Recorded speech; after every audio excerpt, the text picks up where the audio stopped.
All right. So we are closing in on double digits.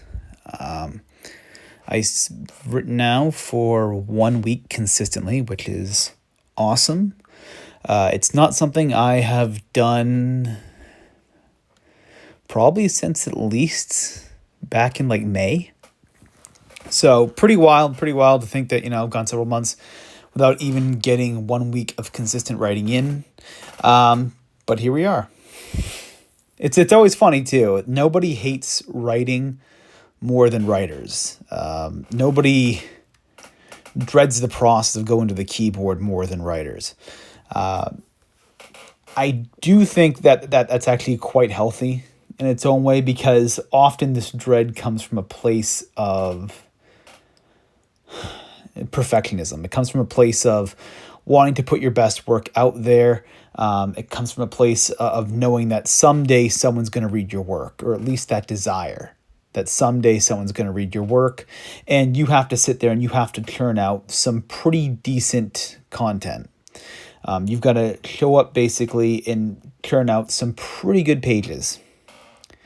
This is often why people tend to combat that kind of paranoia and that kind of perfectionism by just telling themselves, hey, just show up, right? Get a few pages done, show up. Just show up today. Who cares how good the content is? Your job's to show up, which is my mantra, right? I often say, when you write, you are a fisher. It is your job to show up to the lake every day to fish. Whether you catch one or not is irrelevant. You are to put your best effort forward to try and catch one. And for me, as much as I compare the muse to the fish, I find that it does help when you are more consistent. I do think when you're more consistent, the work improves. But going back to my original point, yeah, nobody hates writing more than writers. We simply don't like it. It's like anything else challenging. It's like going to the gym. Most days, people that work out all the time, most days people aren't like super enthused to go to the gym. Your enthusiasm for working out usually comes in waves. Like there might be maybe a couple weeks basically where you feel really motivated, then maybe several months where you're just kind of going about the motions, what have you. Then you get that nice peak, that fresh excitement again. Maybe a new workout, maybe a new technique, what have you.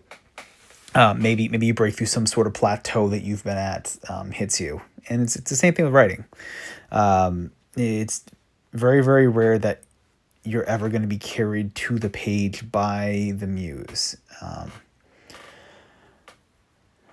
I guess more to the point with that, if you are someone who struggles to get to the page, I would suggest to you that it's the fear is mostly in your head. That most of it is unfounded. That generally, even on a bad day when you show up, your writing is going to be okay. It's unfortunate that it takes so long to get good at it, which is what really sucks. I was gonna maybe do a separate topic on this, but I figure I'll do it right now. It takes many, many years to get good at this. To even be publishable, it takes many, many years. It's, there was an expression that if someone got published before the age of 35, that was supposed to be this miraculous thing way back in the day. And it's still true, right? You start writing in college, at least somewhat seriously. And 15 years or so from, your late teens, early 20s to 35, but 15 years, to get published. And that's considered a miracle. It takes a long time to do this. 15 years is nothing. I am over a decade now into this, and it's nothing. And I've said before, when I say a decade, I'm not talking about, kind of like the high school kid that just kind of like scribbles a bit in a notebook. I'm talking about, deliberately writing. Yes, I wasn't as consistent as I have been these past, 4 years or so, but all the same, this was very deliberate. And to be over 10 years into this, It hits you. It hits you how far you still have to go. But also, on the other side of it, it is kind of cool to look back now and recognize how good I am compared to where I was.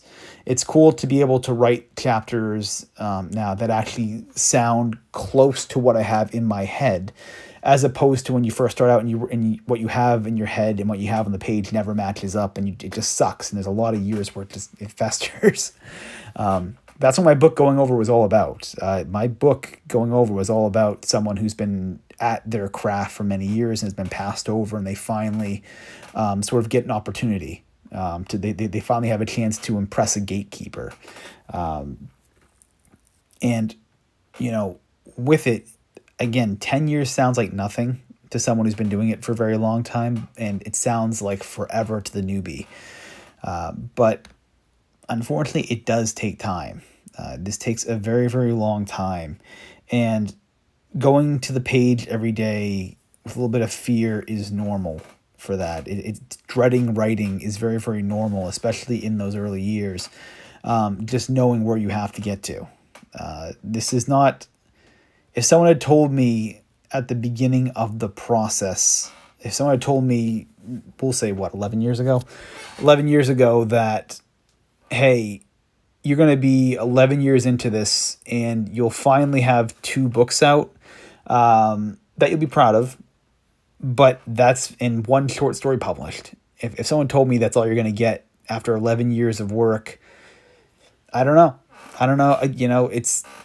In some ways the delusion was helpful. In some ways, being very deluded into thinking that maybe I could get published a lot earlier was helpful. Because when you think that you can get published maybe the first 5 years, sounds pretty cool, doesn't it? The first 5 years, it sounds like a lot. Well, it sounds very, very short. It sounds very achievable. And you're going, well, it's 5 years. It's a long time, but boy, a book sounds good. I tell you 11 years for 2 books, that sounds, and those books aren't going to be published until the final 2 years of that process. That sounds worse, doesn't it? It almost sounds tragic in a way. If someone told you first 5 years you'll have a book out, then the second 5 years you'll have a book out, and you'll be 11 years in with those 2 books, but they're spaced out pretty evenly, it sounds a lot more motivating, right? Because you have some blood in the water. You're getting a little bit of success, at least early on. If I told you this now at the end, that, hey, 2 books after 11 years, that hurts, right? It sucks. It sucks to think that you're going to go almost a decade without any kind of success. And I don't know what I would have done. I feel like I still would have went forward with it, especially knowing how these books ended up. I would have went forward, but it's tough. It is. In those early years, it's a struggle. And it does take time. There's no way around it. Best thing you can do is keep writing and keep reading. And it's tired advice that you probably hear all the time, but that's kind of the truth of it.